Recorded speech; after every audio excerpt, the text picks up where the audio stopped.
O Manifesto Comunista, obra de Marx e Engels. Um espectro ronda a Europa, o espectro do comunismo. Todas as potências da velha Europa unem-se numa santa aliança para conjurá-lo. O Papa e o Czar, Metternich e Guizot, os radicais da França e os policiais da Alemanha. Que partido de oposição não foi acusado de comunista por seus adversários no poder? Que partido de oposição, por sua vez, não lançou a seus adversários de direita ou de esquerda a pecha infamante de comunista? Duas conclusões decorrem desses fatos. Primeiro, o comunismo já é reconhecido como força por todas as potências da Europa. Segundo, é tempo de os comunistas exporem, à face do mundo inteiro, seu modo de ver, seus fins e suas tendências, opondo um manifesto do próprio partido à lenda do espectro do comunismo. Com este fim, reuniram-se, em Londres, comunistas de várias nacionalidades, e redigiram o manifesto seguinte, que será publicado em inglês, francês, alemão, italiano, flamengo e dinamarquês. Burgueses e trabalhadores, a história de todas as sociedades que existiram até nossos dias tem sido a história das lutas de classes. Homem livre e escravo, patrício e plebeu, barão e servo, mestre de corporação e companheiro, numa palavra, opressores e oprimidos, em constante oposição, têm vivido numa guerra ininterrupta, ora franca, ora disfarçada, uma guerra que terminou sempre, ou por uma transformação revolucionária, da sociedade inteira, ou pela destruição das duas classes em luta.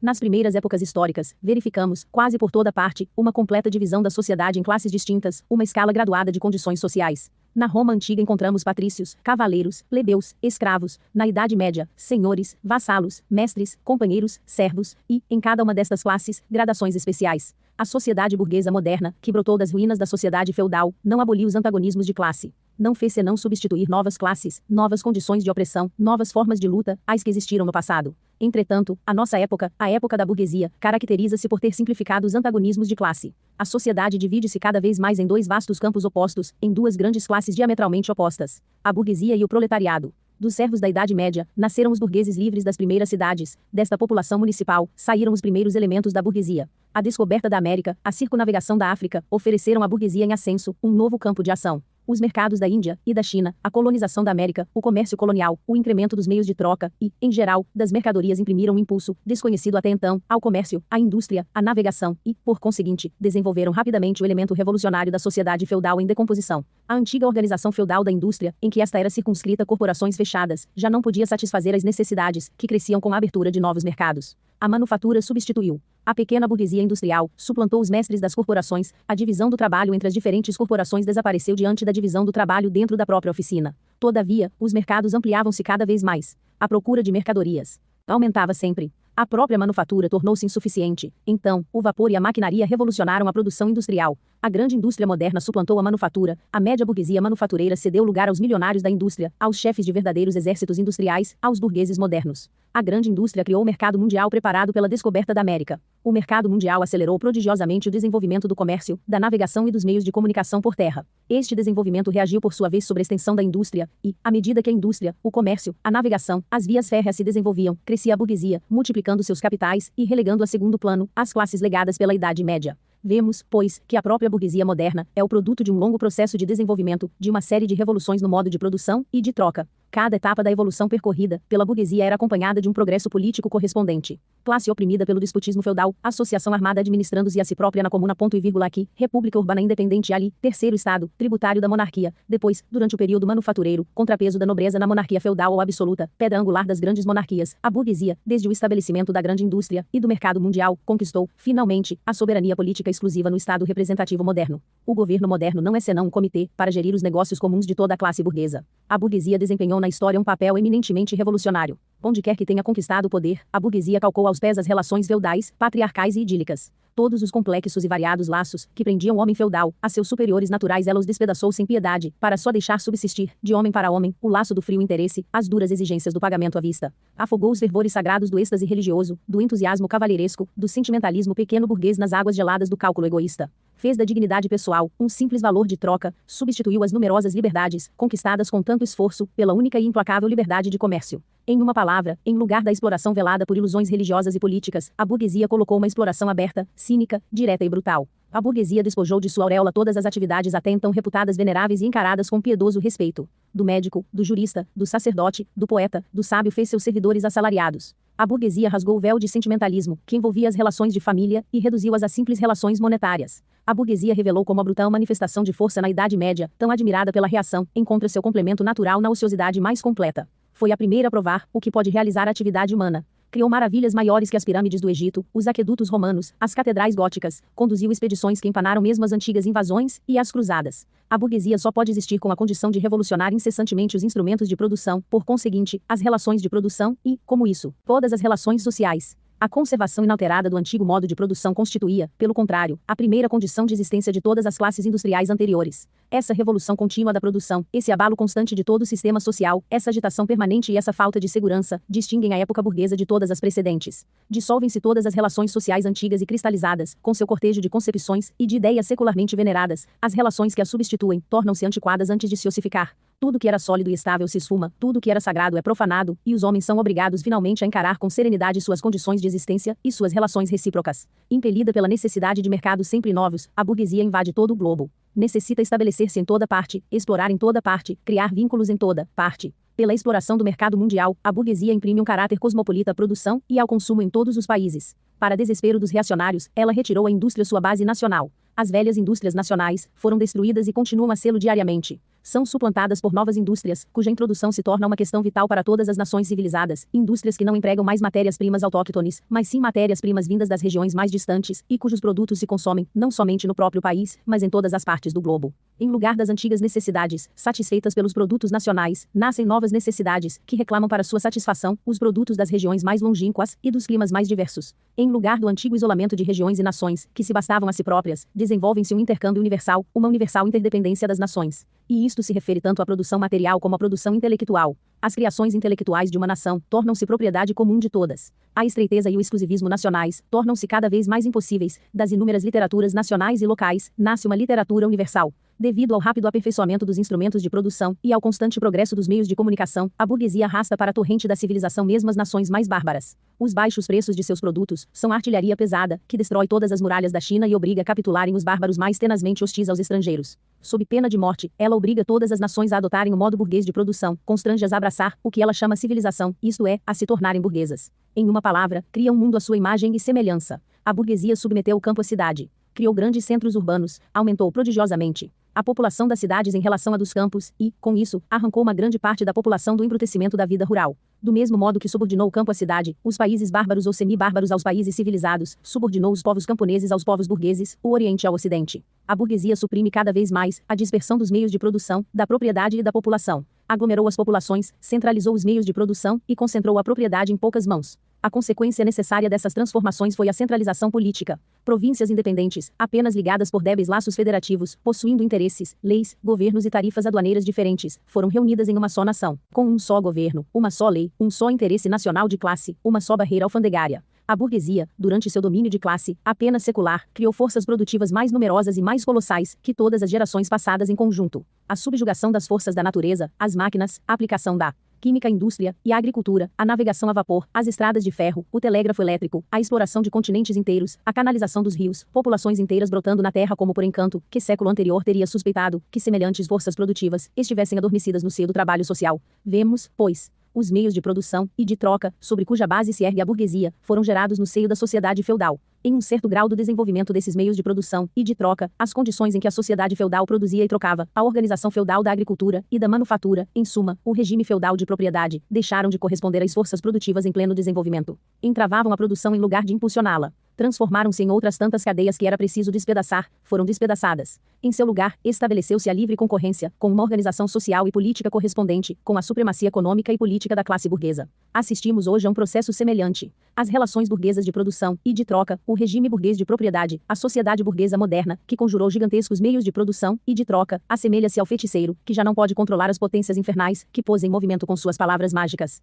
Há dezenas de anos, a história da indústria e do comércio não é senão a história da revolta das forças produtivas modernas contra as modernas relações de produção e de propriedade que condicionam a existência da burguesia e seu domínio. Basta mencionar as crises comerciais que, repetindo-se periodicamente, ameaçam cada vez mais a existência da sociedade burguesa. Cada crise destrói regularmente não só uma grande massa de produtos já fabricados, mas também uma grande parte das próprias forças produtivas já desenvolvidas. Uma epidemia, que em qualquer outra época teria parecido um paradoxo, desaba sobre a sociedade, a epidemia da superprodução. Subitamente, a sociedade vê-se reconduzida a um estado de barbaria momentânea. Dir-se-ia que a fome, ou uma guerra de extermínio, cortaram-lhe todos os meios de subsistência, a indústria e o comércio parecem aniquilados. E por quê? Porque a sociedade possui demasiada civilização, demasiados meios de subsistência, demasiada indústria, demasiado comércio. As forças produtivas de que dispõem não mais favorecem o desenvolvimento das relações de propriedade burguesa, pelo contrário, tornaram-se por demais poderosas para essas condições, que passam a entravá-las, e todas as vezes que as forças produtivas sociais se libertam desses entraves, precipitam na desordem a sociedade inteira e ameaçam a existência da propriedade burguesa. O sistema burguês tornou-se demasiado estreito para conter as riquezas criadas em seu seio.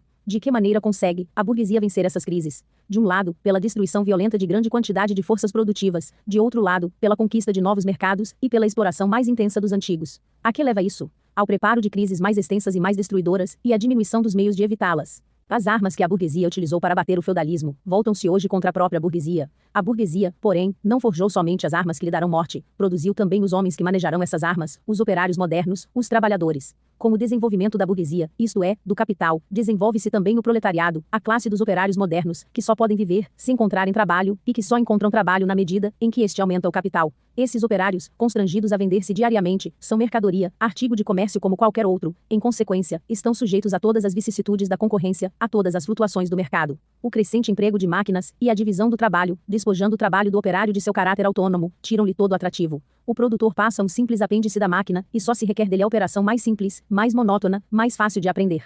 Desse modo, o custo do operário se reduz, quase exclusivamente, aos meios de manutenção que lhe são necessários para viver e perpetuar sua existência. Ora, o preço do trabalho, como de toda mercadoria, é igual ao custo de sua produção. Portanto, à medida que aumenta o caráter enfadonho do trabalho, decrescem os salários. Mais ainda, a quantidade de trabalho cresce com o desenvolvimento do maquinismo e da divisão do trabalho, quer pelo prolongamento das horas de labor, quer pelo aumento do trabalho exigido em um tempo determinado, pela aceleração do movimento das máquinas, etc. A indústria moderna transformou a pequena oficina do antigo mestre da corporação patriarcal na grande fábrica do industrial capitalista. Massas de operários, amontoados na fábrica, são organizadas militarmente. Como soldados da indústria, estão sob a vigilância de uma hierarquia completa de oficiais e suboficiais. Não são somente escravos da classe burguesa, do Estado burguês, mas também diariamente, a cada hora, escravos da máquina, do contramestre e, sobretudo, do dono da fábrica. E esse despotismo é tanto mais mesquinho, odioso e exasperador quanto maior é a franqueza com que proclama ter no lucro seu objetivo exclusivo. Quanto menos o trabalho exige habilidade e força, isto é, quanto mais a indústria moderna progride, tanto mais o trabalho dos homens é suplantado pelo das mulheres e crianças. As diferenças de idade e de sexo não têm mais importância social para a classe operária. Não há senão instrumentos de trabalho, cujo preço varia segundo a idade e o sexo. Depois de sofrer a exploração do fabricante e de receber seu salário em dinheiro, o operário torna-se presa de outros membros da burguesia, do proprietário, do varejista, do usurário, etc. As camadas inferiores da classe média de outrora, os pequenos industriais, pequenos comerciantes e pessoas que possuem rendas, artesãos e camponeses, caem nas fileiras do proletariado. Uns porque seus pequenos capitais, não lhes permitindo empregar os processos da grande indústria, sucumbiram na concorrência com os grandes capitalistas, outros porque sua habilidade profissional é depreciada pelos novos métodos de produção. Assim, o proletariado é recrutado em todas as classes da população. O proletariado passa por diferentes fases de desenvolvimento. Logo que nasce começa sua luta contra a burguesia. A princípio, empenham-se na luta operários isolados, mais tarde, operários de uma mesma fábrica, finalmente operários do mesmo ramo de indústria, de uma mesma localidade, contra o burguês que os explora diretamente. Não se limitam a atacar as relações burguesas de produção, atacam os instrumentos de produção, destroem as mercadorias estrangeiras que lhes fazem concorrência, quebram as máquinas, queimam as fábricas e esforçam-se para reconquistar a posição perdida do artesão da Idade Média. Nessa fase, constitui o proletariado massa disseminada por todo o país e dispersa pela concorrência. Se, por vezes, os operários se unem para agir em massa compacta, isto não é ainda o resultado de sua própria união, mas da união da burguesia que, para atingir seus próprios fins políticos, é levada a pôr em movimento todo o proletariado, o que ainda pode fazer provisoriamente. Durante essa fase, os trabalhadores não combatem ainda seus próprios inimigos, mas os inimigos de seus inimigos, isto é, os restos da monarquia absoluta, os proprietários territoriais, os burgueses não industriais, os pequenos burgueses. Todo o movimento histórico está desse modo concentrado nas mãos da burguesia e qualquer vitória alcançada nessas condições é uma vitória burguesa. Ora, a indústria, desenvolvendo-se, não somente aumenta o número dos trabalhadores, mas concentra-os em massas cada vez mais consideráveis, sua força cresce e eles adquirem maior consciência dela. Os interesses, as condições de existência dos trabalhadores se igualam cada vez mais, à medida que a máquina extingue toda a diferença do trabalho e quase por toda parte, reduz o salário a um nível igualmente baixo. Em virtude da concorrência crescente dos burgueses entre si, e devido às crises comerciais que disso resultam, os salários se tornam cada vez mais instáveis, o aperfeiçoamento constante e cada vez mais rápido das máquinas torna a condição de vida do operário cada vez mais precária, os choques individuais entre o operário e o burguês tomam cada vez mais o caráter de choques entre duas classes. Os operários começam a formar uniões contra os burgueses, e atuam em comum na defesa de seus salários, chegam a fundar associações permanentes, a fim de se prepararem, na previsão daqueles choques eventuais. Aqui e ali a luta se transforma em motim. Os operários triunfam às vezes, mas é um triunfo efêmero. O verdadeiro resultado de suas lutas não é o êxito imediato, mas a união cada vez mais ampla dos trabalhadores. Esta união é facilitada pelo crescimento dos meios de comunicação criados pela grande indústria e que permitem o contato entre operários de localidades diferentes. Ora, basta esse contato para concentrar as numerosas lutas locais, que têm o mesmo caráter em toda parte, em uma luta nacional, em uma luta de classes. Mas toda luta de classes é uma luta política, e a união que os habitantes das cidades da Idade Média levavam séculos a realizar, com seus caminhos vicinais, os trabalhadores modernos realizam em alguns anos por meio das vias férreas. A organização do proletariado em classe, e portanto, em partido político, é incessantemente destruída pela concorrência que fazem entre si os próprios operários. Mas renasce sempre, e cada vez mais forte, mais firme, mais poderosa. Aproveita-se das divisões intestinas da burguesia para obrigá-la ao reconhecimento legal de certos interesses da classe operária, como, por exemplo, a lei da jornada de 10 horas de trabalho na Inglaterra.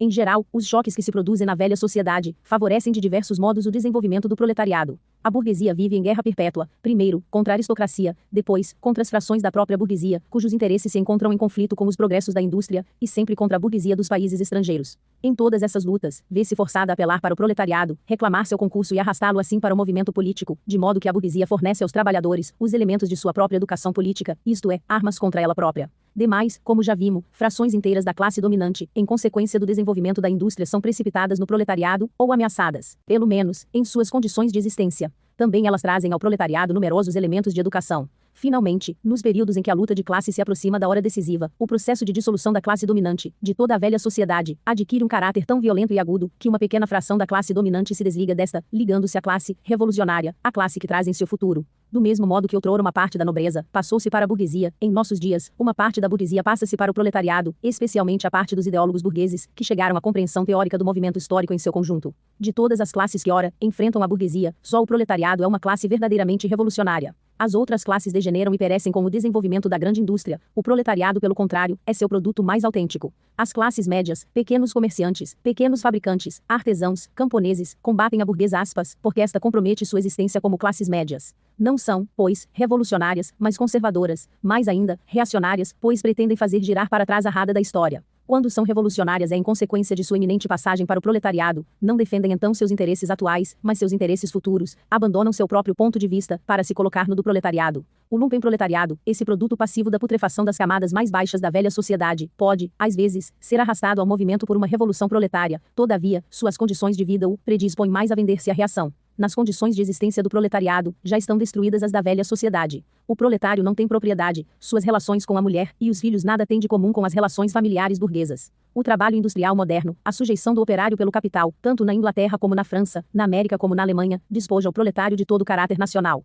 As leis, a moral, a religião são para ele meros preconceitos burgueses, atrás dos quais se ocultam outros tantos interesses burgueses. Todas as classes que no passado conquistaram o poder, trataram de consolidar a situação adquirida submetendo a sociedade às suas condições de apropriação. Os trabalhadores não podem apoderar-se das forças produtivas sociais senão abolindo o modo de apropriação, que era próprio a estas, e, por conseguinte, todo modo de apropriação em vigor até hoje. Os trabalhadores nada têm de seu a salvaguardar, sua missão é destruir todas as garantias e seguranças da propriedade privada até aqui existentes. Todos os movimentos históricos têm sido, até hoje, movimentos de minorias, ou em proveito de minorias. O movimento proletário é um movimento independente da imensa maioria em proveito da imensa maioria. O proletariado, a camada inferior da sociedade atual, não pode erguer-se, pôr-se de pé, sem fazer saltar todos os estratos superpostos que constituem a sociedade oficial. A luta do proletariado contra a burguesia, embora não seja na essência uma luta nacional, reverte-se contudo dessa forma nos primeiros tempos. É natural que o proletariado de cada país deva, antes de tudo, liquidar sua própria burguesia. Esboçando em linhas gerais as fases do desenvolvimento proletário, descrevemos a história da guerra civil, mais ou menos oculta, que lavra na sociedade atual, até a hora em que essa guerra explode numa revolução aberta e o proletariado estabelece sua dominação pela derrubada violenta da burguesia.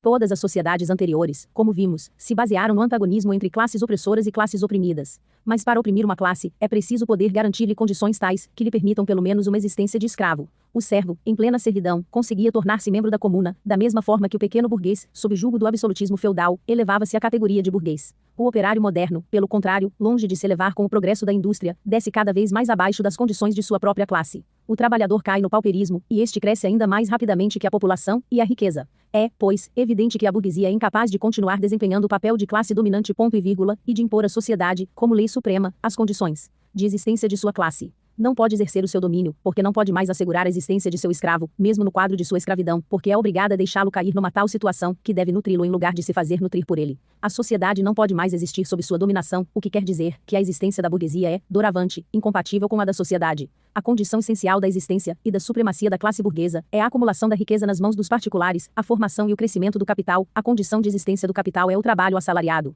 Este baseia-se exclusivamente na concorrência dos operários entre si. O progresso da indústria, de que a burguesia é agente passivo e inconsciente, substitui o isolamento dos operários, resultante de sua competição, por sua união revolucionária mediante associação. Assim, o desenvolvimento da grande indústria socava o terreno em que a burguesia assentou o seu regime de produção e de apropriação dos produtos. A burguesia produz, sobretudo, seus próprios coveiros. Sua queda e a vitória do proletariado são igualmente inevitáveis. Trabalhadores e comunistas. Qual a posição dos comunistas diante dos trabalhadores em geral? Os comunistas não formam um partido à parte, oposto aos outros partidos operários. Não têm interesses que os separem do proletariado em geral. Não proclamam princípios particulares, segundo os quais pretenderiam modelar o movimento operário. Os comunistas só se distinguem dos outros partidos operários em 2 pontos. 1. Nas diversas lutas nacionais dos trabalhadores, destacam e fazem prevalecer os interesses comuns do proletariado, independentemente da nacionalidade. 2. Nas diferentes fases por que passa, a luta entre trabalhadores e burgueses, representam, sempre e em toda parte, os interesses do movimento em seu conjunto. Praticamente, os comunistas constituem, pois, a fração mais resoluta dos partidos operários de cada país, a fração que impulsiona as demais, teoricamente tem sobre o resto do proletariado, a vantagem de uma compreensão nítida das condições, da marcha e dos fins gerais do movimento proletário.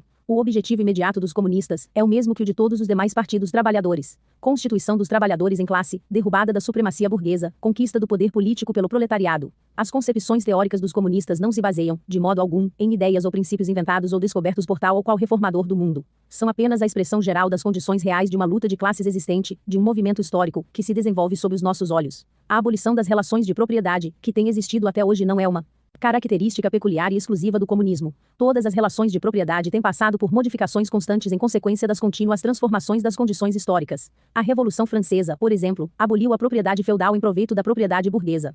O que caracteriza o comunismo não é a abolição da propriedade em geral, mas a abolição da propriedade burguesa. Ora, a propriedade privada atual, a propriedade burguesa, é a última e mais perfeita expressão do modo de produção e de apropriação baseado nos antagonismos de classe, na exploração de uns pelos outros. Nesse sentido, os comunistas podem resumir sua teoria nesta fórmula única: a abolição da propriedade privada. Censuram-nos, a nós comunistas, o querer abolir a propriedade pessoalmente adquirida, fruto do trabalho do indivíduo, propriedade que se declara ser a base de toda a liberdade, de toda a independência individual. A propriedade pessoal, fruto do trabalho e do mérito. Pretende-se falar da propriedade do pequeno burguês, do pequeno camponês, forma de propriedade anterior à propriedade burguesa. Não precisamos aboli-la, porque o progresso da indústria já aboliu, e continua a aboli-la diariamente. Ou porventura pretendese falar da propriedade privada atual, da propriedade burguesa. Mas, o trabalho do proletário, o trabalho assalariado cria propriedade para o proletário? De nenhum modo. Cria o capital, isto é, a propriedade que explora o trabalho assalariado, e que só pode aumentar sob a condição de produzir novo trabalho assalariado, a fim de explorá-lo novamente. Em sua forma atual, a propriedade se move entre os 2 termos antagônicos: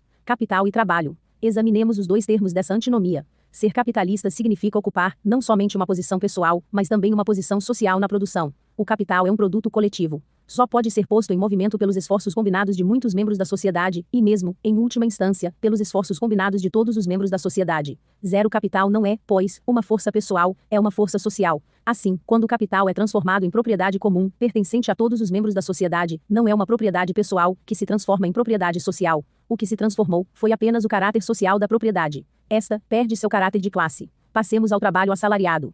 O preço médio que se paga pelo trabalho assalariado é o mínimo de salário, isto é, a soma dos meios de subsistência necessária para que o operário viva como operário. Por conseguinte, o que o operário obtém com o seu trabalho é o estritamente necessário para a mera conservação e reprodução de sua vida. Não queremos de nenhum modo abolir essa apropriação pessoal dos produtos do trabalho, indispensável à manutenção e à reprodução da vida humana, pois essa apropriação não deixa nenhum lucro líquido que confira poder sobre o trabalho alheio. O que queremos é suprimir o caráter miserável desta apropriação que faz com que o operário só viva para aumentar o capital e só viva na medida em que o exigem os interesses da classe dominante. Na sociedade burguesa, o trabalho vivo é sempre um meio de aumentar o trabalho acumulado. Na sociedade comunista, o trabalho acumulado é sempre um meio de ampliar, enriquecer e melhorar cada vez mais a existência dos trabalhadores. Na sociedade burguesa, o passado domina o presente. Na sociedade comunista é o presente que domina o passado. Na sociedade burguesa, o capital é independente e pessoal, ao passo que o indivíduo que trabalha não tem nem independência nem personalidade. A abolição de semelhante estado de coisas, que a burguesia verbera como a abolição da individualidade e da liberdade. E com razão. Porque se trata efetivamente de abolir a individualidade burguesa, a independência burguesa, a liberdade burguesa. Por liberdade, nas condições atuais da produção burguesa, compreende-se a liberdade de comércio, a liberdade de comprar e vender.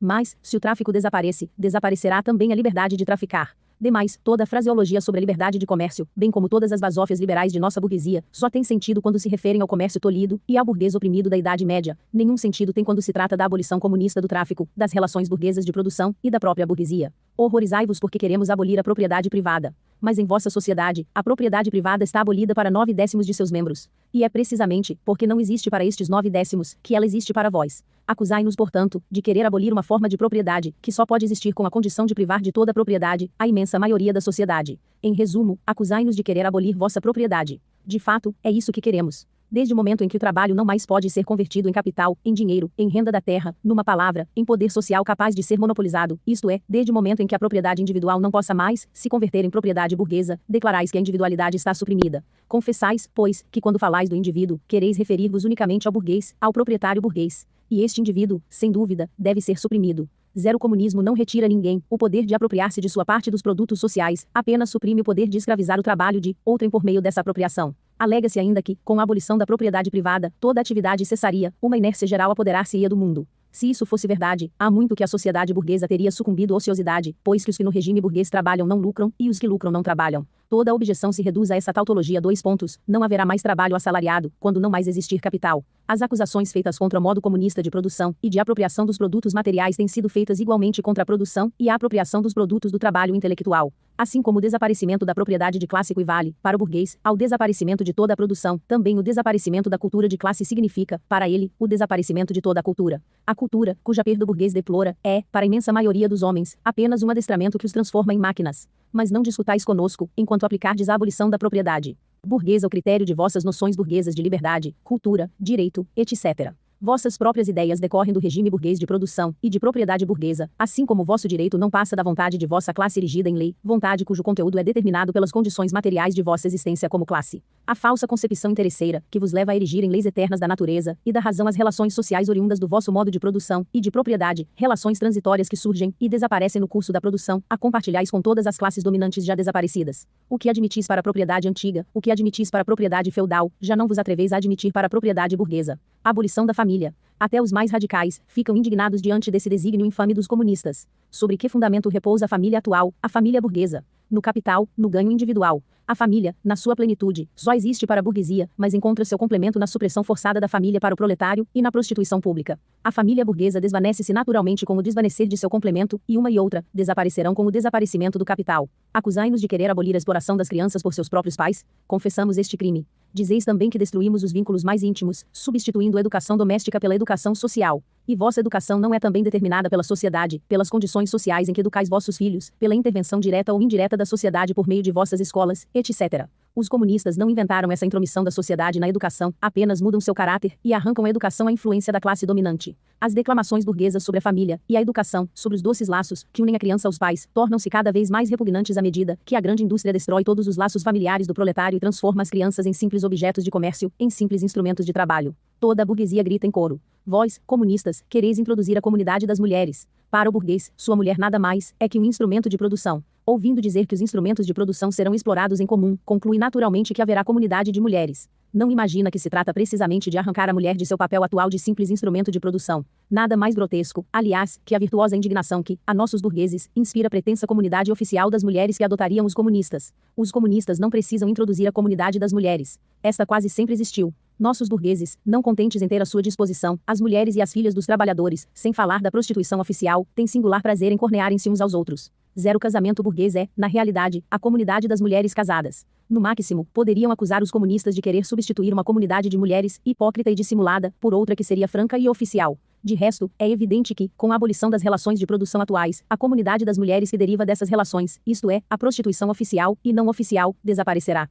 Além disso, os comunistas são acusados de querer abolir a pátria, a nacionalidade. Os operários não têm pátria. Não se lhes pode tirar aquilo que não possuem. Como, porém, o proletariado tem por objetivo conquistar o poder político e erigir-se em classe dirigente da nação, tornar-se ele mesmo a nação, ele é, nessa medida, nacional, embora de nenhum modo no sentido burguês da palavra. As demarcações e os antagonismos nacionais entre os povos desaparecem cada vez mais com o desenvolvimento da burguesia, com a liberdade do comércio e o mercado mundial, com a uniformidade da produção industrial e as condições de existência que lhe correspondem. A supremacia do proletariado fará com que tais demarcações e antagonismos desapareçam ainda mais depressa. A ação comum do proletariado, pelo menos nos países civilizados, é uma das primeiras condições para sua emancipação. Suprimi a exploração do homem pelo homem, e tereis suprimido a exploração de uma nação por outra. Quando os antagonismos de classe, no interior das nações, tiverem desaparecido, desaparecerá a hostilidade entre as próprias nações. Quanto às acusações feitas aos comunistas em nome da religião, da filosofia e da ideologia em geral, não merecem um exame aprofundado. Será preciso grande perspicácia para compreender que as ideias, as noções e as concepções, numa palavra, que a consciência do homem se modifica com toda a mudança sobrevinda em suas condições de vida, em suas relações sociais, em sua existência social,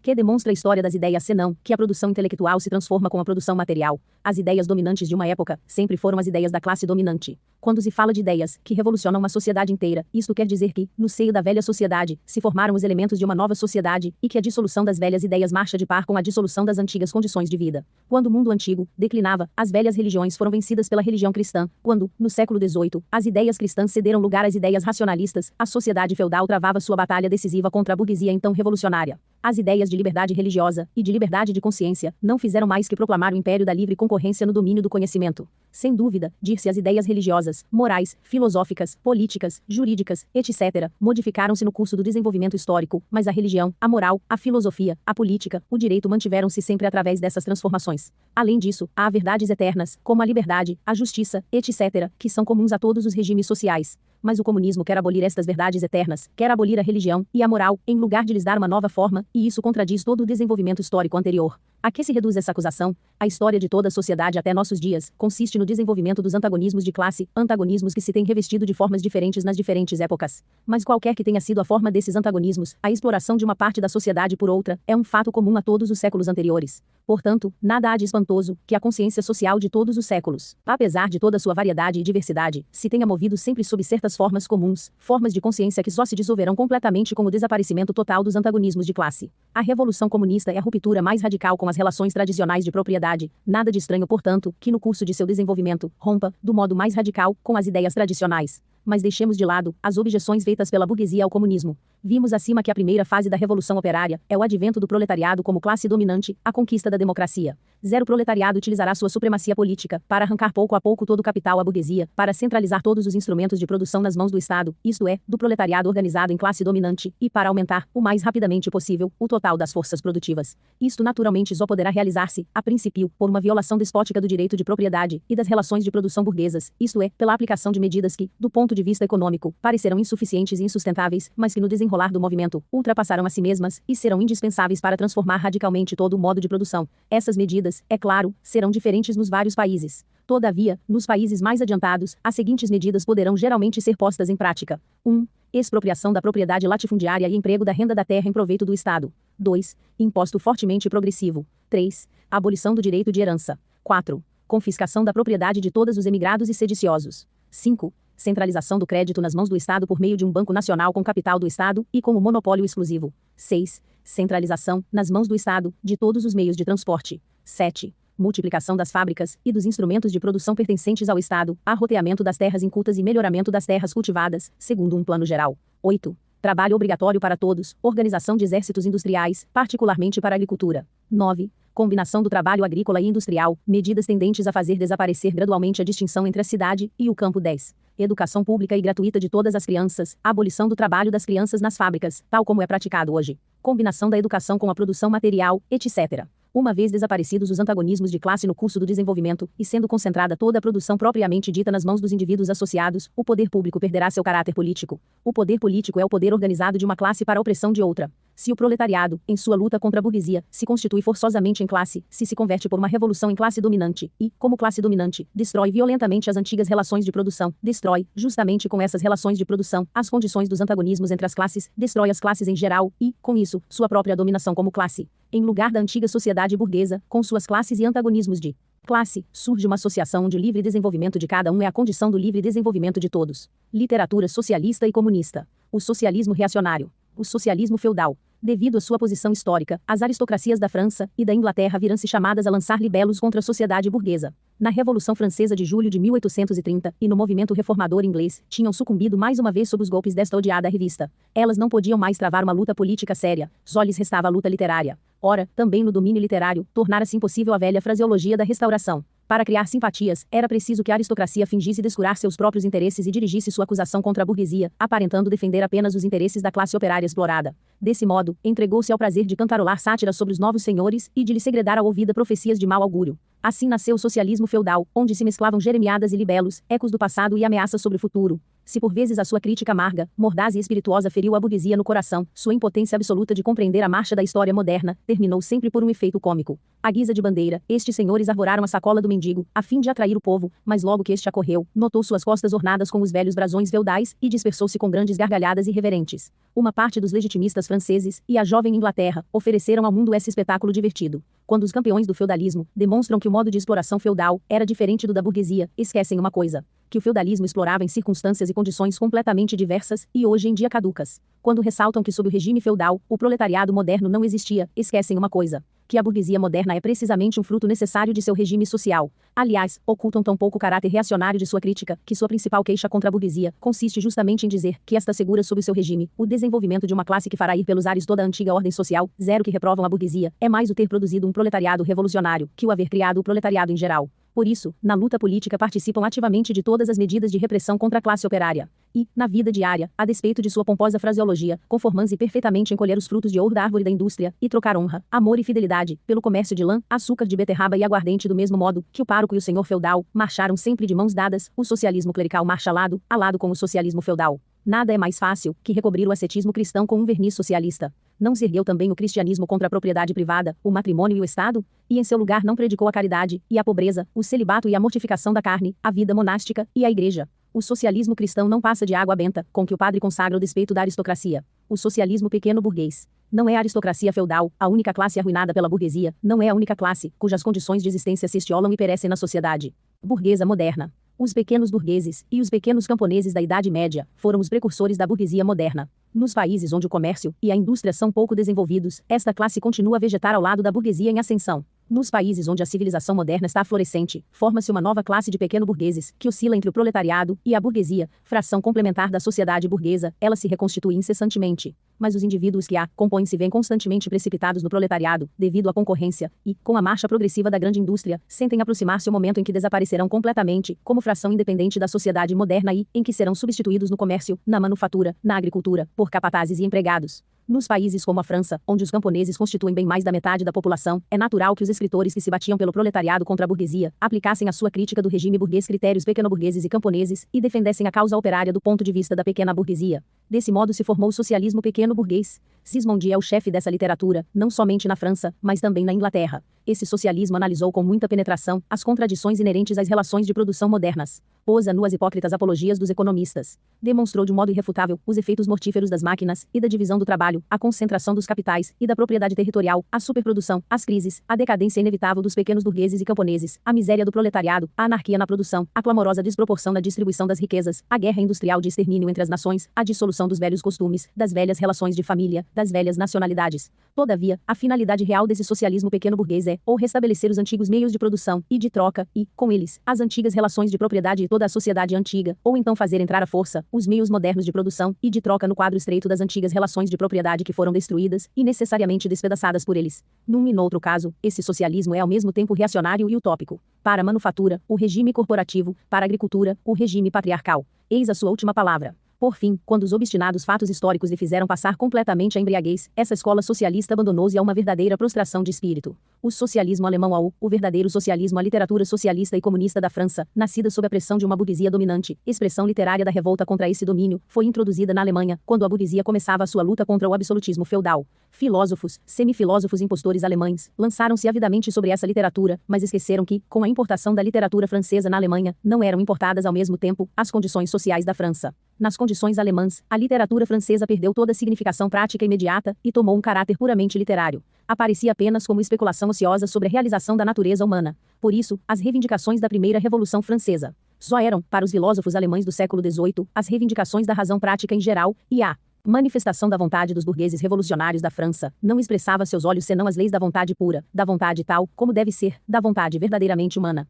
Zero trabalho dos literatos alemães limitou-se a colocar as ideias francesas em harmonia com a sua velha consciência filosófica, ou, antes, a apropriar-se das ideias francesas sem abandonar seu próprio ponto de vista filosófico. Apropriaram-se delas como se assimila uma língua estrangeira. Pela tradução, sabe-se que os monges recobriam os manuscritos das obras clássicas da antiguidade pagã com absurdas lendas sobre santos católicos. Os literatos alemães agiram em sentido inverso, a respeito da literatura francesa profana. Introduziram suas insanidades filosóficas no original francês. Por exemplo, sob a crítica francesa das funções do dinheiro, escreveram da alienação humana, sob a crítica francesa do Estado burguês, escreveram eliminação do poder da universidade abstrata, e assim por diante. A esta interpolação da fraseologia filosófica nas teorias francesas, deram o nome de filosofia da ação, verdadeiro socialismo, ciência alemã do socialismo, justificação filosófica do socialismo, etc. Desse modo, emascularam completamente a literatura socialista e comunista francesa. E como nas mãos dos alemães essa literatura deixou de ser a expressão da luta de uma classe contra outra, eles se felicitaram por ter se elevado acima da estreiteza francesa, e ter defendido não verdadeiras necessidades, mas a necessidade do verdadeiro, não os interesses do proletário, mas os interesses do ser humano, do homem em geral, do homem que não pertence a nenhuma classe, nem a realidade alguma, e que só existe no céu brumoso da fantasia filosófica.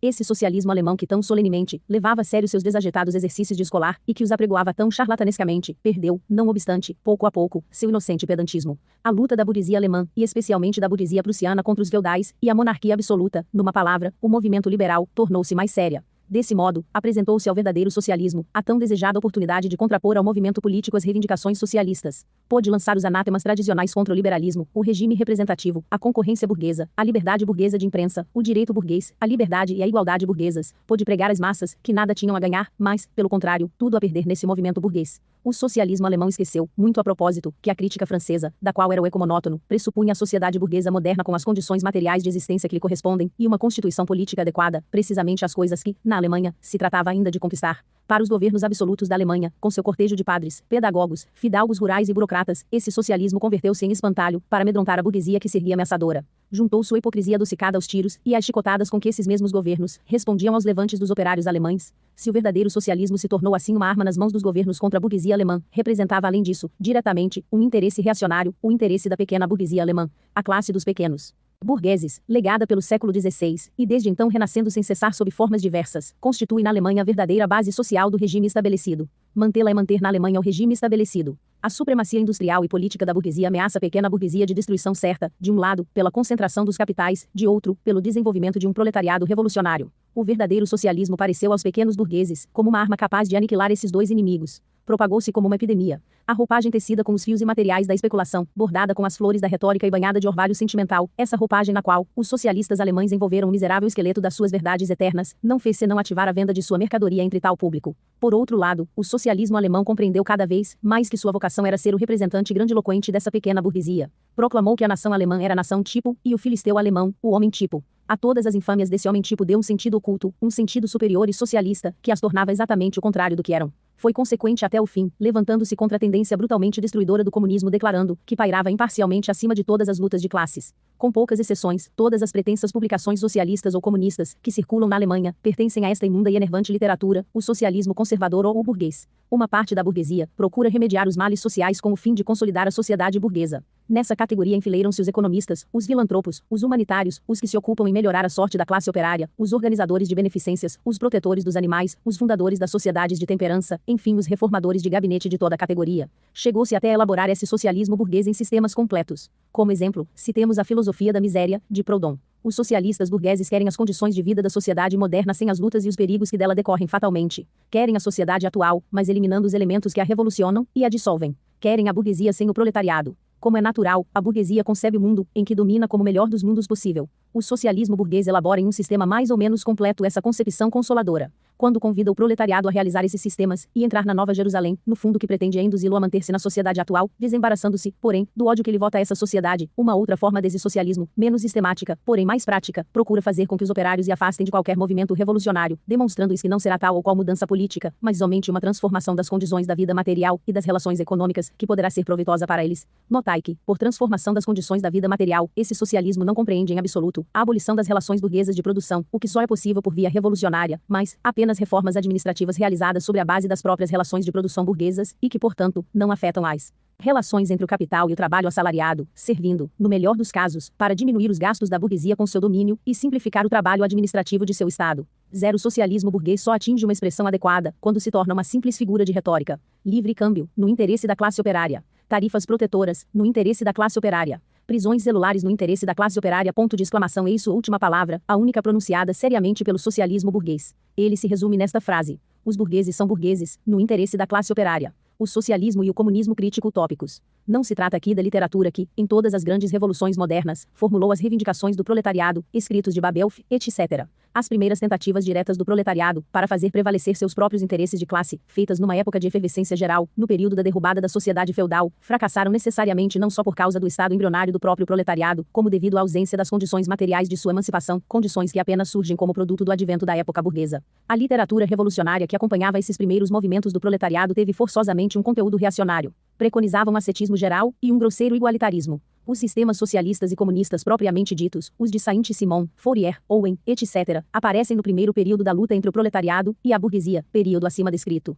Ver o capitão burgueses e trabalhadores. Os fundadores desses sistemas compreendem bem o antagonismo das classes, assim como a ação dos elementos dissolventes na própria sociedade dominante. Mas não percebem no proletariado nenhuma iniciativa histórica, nenhum movimento político que lhe seja próprio. Como o desenvolvimento dos antagonismos de classe marcha de par com o desenvolvimento da indústria, não distinguem tampouco as condições materiais da emancipação do proletariado, e põem-se à procura de uma ciência social, de leis sociais, que permitam criar essas condições. A atividade social substitui em sua própria imaginação pessoal as condições históricas da emancipação, condições fantasistas, a organização gradual e espontânea do proletariado em classe, uma organização da sociedade pré-fabricada por eles. A história futura do mundo se resume, para eles, na propaganda e na prática de seus planos de organização social. Todavia, na confecção de seus planos, tem a convicção de defender antes de tudo os interesses da classe operária, porque é a classe mais sofredora. A classe operária só existe para eles sob esse aspecto de classe mais sofredora. Mas, a forma rudimentar da luta de classes, e sua própria posição social os levam a considerar-se bem acima de qualquer antagonismo de classe. Desejam melhorar as condições materiais de vida para todos os membros da sociedade, mesmo dos mais privilegiados. Por conseguinte, não cessam de apelar indistintamente para a sociedade inteira, e mesmo se dirigem de preferência à classe dominante. Pois, na verdade, basta compreender seu sistema, para reconhecer que é o melhor dos planos possíveis para a melhor das sociedades possíveis. Repelem, portanto, toda ação política e, sobretudo, toda ação revolucionária, procuram atingir seu fim por meios pacíficos, e tentam abrir um caminho ao novo evangelho social pela força do exemplo, por experiências em pequena escala que, naturalmente, sempre fracassam. A descrição fantasista da sociedade futura, feita numa época em que o proletariado, pouco desenvolvido ainda, encara sua própria posição de um modo fantasista, corresponde às primeiras aspirações instintivas dos operários a uma completa transformação da sociedade. Mas essas obras socialistas e comunistas encerram também elementos críticos. Atacam a sociedade existente em suas bases. Por conseguinte, forneceram em seu tempo materiais de grande valor para esclarecer os operários. Suas propostas positivas relativas à sociedade futura, tais como a supressão da distinção entre a cidade e o campo, a abolição da família, do lucro privado e do trabalho assalariado, a proclamação da harmonia social e a transformação do Estado numa simples administração da produção, todas essas propostas apenas anunciam o desaparecimento do antagonismo entre as classes, antagonismo que mal começa e que esses autores somente conhecem em suas formas imprecisas. Assim, essas propostas têm um sentido puramente utópico. A importância do socialismo e do comunismo crítico utópicos está na razão inversa do desenvolvimento histórico. À medida que a luta de classe se acentua e toma formas mais definidas, o fantástico afã de abstrair-se dela, essa fantástica oposição que se lhe faz, perde qualquer valor prático, qualquer justificação teórica. Eis porque, se, em muitos aspectos, os fundadores desses sistemas eram revolucionários, as seitas formadas por seus discípulos são sempre reacionárias, pois se aferram às velhas concepções de seus mestres apesar do ulterior desenvolvimento histórico do proletariado. Procuram, portanto, e nisto são consequentes, atenuar a luta de classes e conciliar os antagonismos. Continuam a sonhar com a realização experimental de suas utopias sociais. Estabelecimento de falancérios isolados, criação de colônias no interior, fundação de uma pequena Icária, edição da Nova Jerusalém, e, para dar realidade a todos esses castelos no ar, veem-se obrigados a apelar para os bons sentimentos e os cofres dos filantropos burgueses. Pouco a pouco, caem na categoria dos socialistas reacionários ou conservadores descritos acima, e só se distinguem dele por um pedantismo mais sistemático e uma fé supersticiosa e fanática na eficácia miraculosa de sua ciência social. Opõem-se, pois, encarniçadamente, a qualquer ação política da classe operária, porque, em sua opinião, tal ação só pode provir de uma cega falta de fé no novo evangelho. Desse modo, os owenistas, na Inglaterra, e os fourieristas, na França, reagem respectivamente contra os cartistas e os reformistas. Posição dos comunistas diante dos diferentes partidos de oposição. Zero que já dissemos no capítulo 2 basta, para determinar a posição dos comunistas diante dos partidos operários já constituídos, e, por conseguinte, sua posição diante dos cartistas na Inglaterra, e dos reformadores agrários na América do Norte. Os comunistas combatem pelos interesses e objetivos imediatos da classe operária, mas, ao mesmo tempo, defendem e representam, no movimento atual, o futuro do movimento. Aliam-se na França ao Partido Democrata Socialista contra a burguesia conservadora e radical, reservando-se o direito de criticar as frases e as ilusões legadas pela tradição revolucionária. Na Suíça, apoiam os radicais, sem esquecer que esse partido se compõe de elementos contraditórios, metade democratas socialistas, na acepção francesa da palavra, metade burgueses radicais. Na Polônia, os comunistas apoiam o partido que vê numa revolução agrária a condição da libertação nacional, isto é, o partido que desencadeou a insurreição de Cracóvia em 1846. Na Alemanha, o Partido Comunista luta de acordo com a burguesia todas as vezes que esta age revolucionariamente contra a monarquia absoluta, a propriedade rural feudal e o espírito pequeno burguês. Mas nunca, em nenhum momento, esse partido se descuida de despertar nos operários uma consciência clara e nítida do violento antagonismo que existe entre a burguesia e o proletariado, para que, na hora precisa, os operários alemães saibam converter as condições sociais e políticas, criadas pelo regime burguês, em outras tantas armas contra a burguesia, a fim de que, uma vez destruídas as classes reacionárias da Alemanha, possa ser travada a luta contra a própria burguesia. É para a Alemanha, sobretudo, que se volta a atenção dos comunistas, porque a Alemanha se encontra nas vésperas de uma revolução burguesa, e porque realizará essa revolução nas condições mais avançadas da civilização europeia, e com um proletariado infinitamente mais desenvolvido que o da Inglaterra no século XVII e o da França no século XVIII, e, por conseguinte, a revolução burguesa alemã só poderá ser o prelúdio imediato de uma revolução proletária. Em resumo, os comunistas apoiam em toda parte qualquer movimento revolucionário contra o estado de coisa social e político existente. Em todos estes movimentos, põem em primeiro lugar, como questão fundamental, a questão da propriedade, qualquer que seja a forma, mais ou menos desenvolvida, de que esta se revista. Finalmente, os comunistas trabalham pela união e entendimento dos partidos democráticos de todos os países. Os comunistas não se rebaixam a dissimular suas opiniões e seus fins. Proclamam abertamente que seus objetivos só podem ser alcançados pela derrubada violenta de toda a ordem social existente. Que as classes dominantes tremam a ideia de uma revolução comunista. Os trabalhadores nada têm a perder nela a não ser suas cadeias. Têm um mundo a ganhar. Trabalhadores de todos os países, univos. Escrito por Karl Marx e Friedrich Engels em dezembro de 1847 e janeiro de 1848. Publicado pela primeira vez em Londres em fevereiro de 1848. Publicado de acordo com o texto da edição soviética em espanhol de 1951, traduzida da edição alemã de 1848. Confrontado com a edição inglesa de 1888, editada por Friedrich Engels. Traduzido do espanhol. Fim do livro.